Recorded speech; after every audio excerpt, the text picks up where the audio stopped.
Happy Wednesday. So everybody's week is going well. We'll go ahead and get into the announcements when we're announcement heavy, and then we'll get into the agenda. So I'll cover for Tiago since this is not his normal meeting iteration to attend.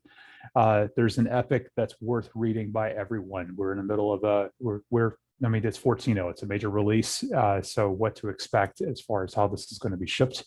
Uh, that is certainly an epic that is worthy of all of our attention, and we'll talk more about this a bit later in the agenda. So Olivia, you claim the next one, so you want to vocalize that? Sure. Just sharing broadly a merge request to our handbook to clarify the sub-department vision about the consistency and the distinction we're making between UX consistency and implementation consistency. So feel free to have a look at the merge request or the handbook page. All right. I'll grab number 3 since I don't see Lindsay here. So there was a tradition within the Protect stage of team days, and so it's coming to us, and so we're going to try this out. The first one's scheduled for July 8th. There's more information available in the link that has been provided. This is something, and so it's just async activities throughout the day. So please join if you're interested. If you have any questions, please don't hesitate to ask. Moving on, highlights from the Engineering Week in Review. There were a few that I thought are worth noting. On-call schedule this was from Chund. That process is iterating so that the weekday signups are no longer needed. We can rely on Pager Slack. So there will still need to be signups for coverage on weekends as well as public holidays. So more information is available in the EMR if you want to know what's coming. And this is a change that's coming starting in September. Database load balancing. It's a feature that's been moved to core. That puts some constraints on how we wield it. Some guidelines are available that are listed here, as well as a link for more information about this particular feature within the Rails platform. Nightly testing. So, I mean, we rely on Postgres as a primary data store. So with 14.0, we're not doing nightly tests against PG11s. And we are starting tests for PG13 in 14.1. So as far as what databases we use, this is important because it speaks to test suites and test coverage that are run on a nightly basis. Related to that, if you're introducing or removing a feature flag, there is updated guidance on what should be in the MR titles. So that's from Remy. More information about this particular change is available at the other end of that link. And last but certainly not least, engineering allocations. So we're trying to get more feedback about projects where this is or proposals that could be part of this particular program. So if you have some ideas, these are not features. These are more along the lines of scalability and availability, or at least that's the way I interpret it. So if you have any ideas or proposals for this particular project or group of projects, please submit them if you have any.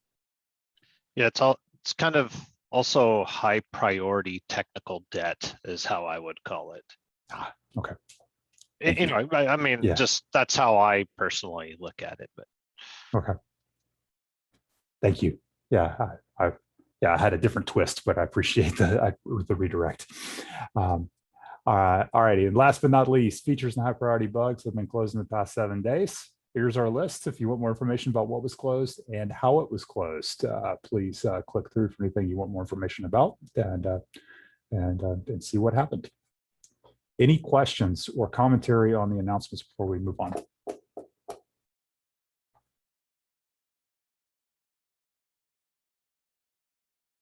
All right, I've got the first two. Last month we started talking about error budgets and how it might be a good idea for us to start checking the feature categories that are assigned to different parts of the Rails platform, because those roll up to our individual groups.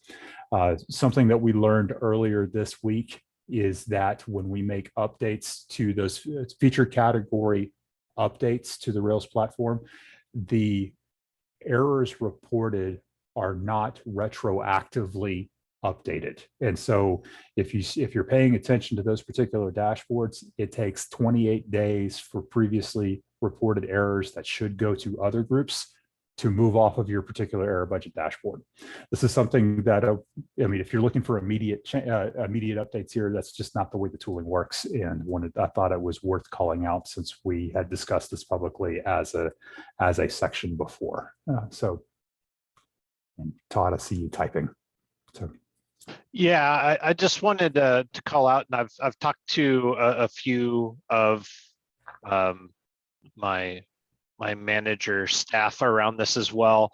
The numbers that are assigned to these values might not make sense in all cases.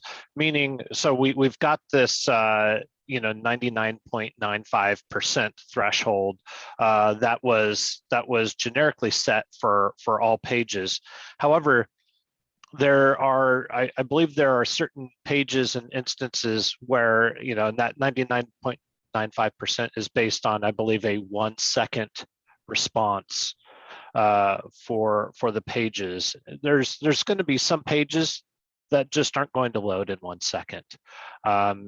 So I think we should call these pages out and work with the owners of the reports and let them know that maybe these don't make sense for us, or perhaps they need to be tweaked to something that's more realistic for the information that we provide. Backing up on that one slightly, we actually now own them. So they were all centrally generated because that was the most efficient way to suddenly generate many items.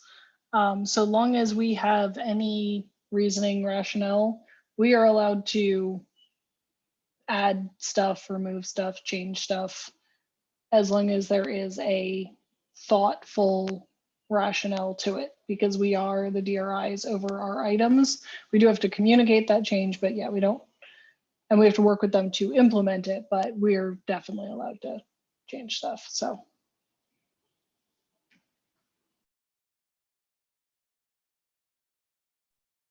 And I just had a question because I feel like we talked about this a while back, but has there been any further discussion around like bisecting error budgets around license tiers, or are we, I mean, I'm not advocating for ultimate customers over premium or something, but I know that that's been something that we have discussed in the past, or like if we want, if certain customers are treated as priorities for resolving errors.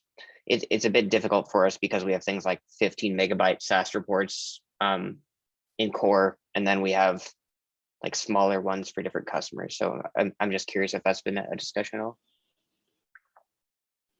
In product, that hasn't, but a couple of their product managers basically talk to a bunch of customers. And if you can actually interview customers and say that as long as the page, like what is a honest threshold of users? And so if you interview a bunch of people, and I think one of the groups did, like they expect X% of the page to all load within a certain time period, but maybe if there's a more verbose table or something, they're willing to wait longer. You can give a longer threshold to that table as long as you have interviewed multiple people and their happiness threshold is acceptable for that.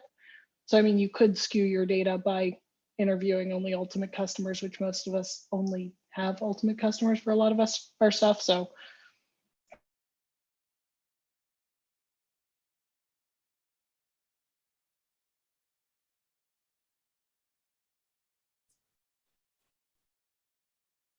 On that, I'll speak what I just wrote. I wouldn't be shocked if bifurcating along license levels is the next iteration of these particular dashboards.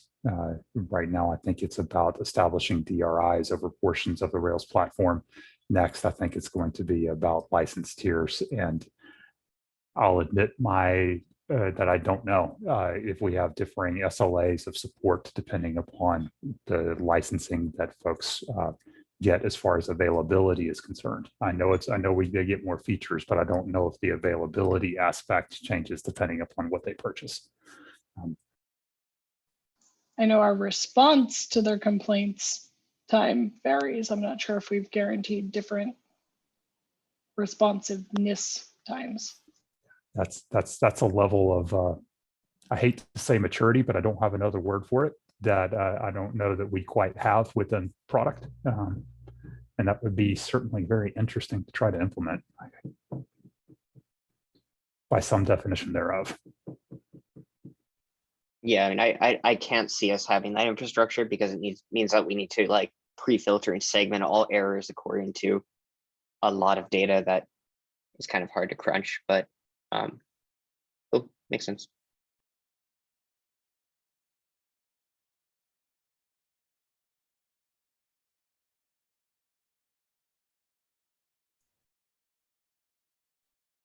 I'll take silence as a cue to move on to item number 2.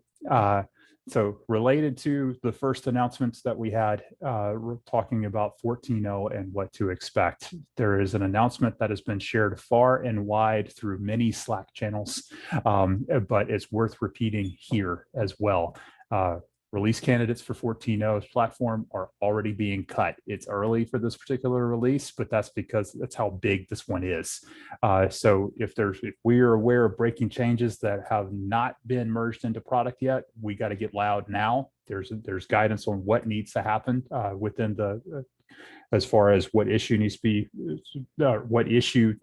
this needs to be put on, as well as who needs to be pinged within said issue. There's also a note about which commit specifically is the last commit guaranteed to be as part of the release on the 22nd. These are things to be aware of. We're running, if there are breaking changes or items that we're trying to get into the platform of 14.0, we're running out of time. So this is a call to action to make sure we're getting loud if there's stuff that's missing. So any questions or commentary on this one?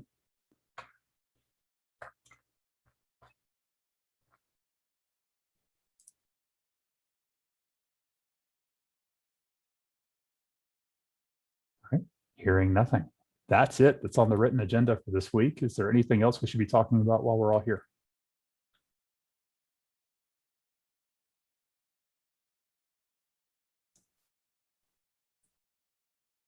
Okay. Thanks, everybody. Hope everybody has a good rest of your week. I'm going to stop the recording and Coffee Chat can proceed from here. So thanks, everybody. Talk to you soon.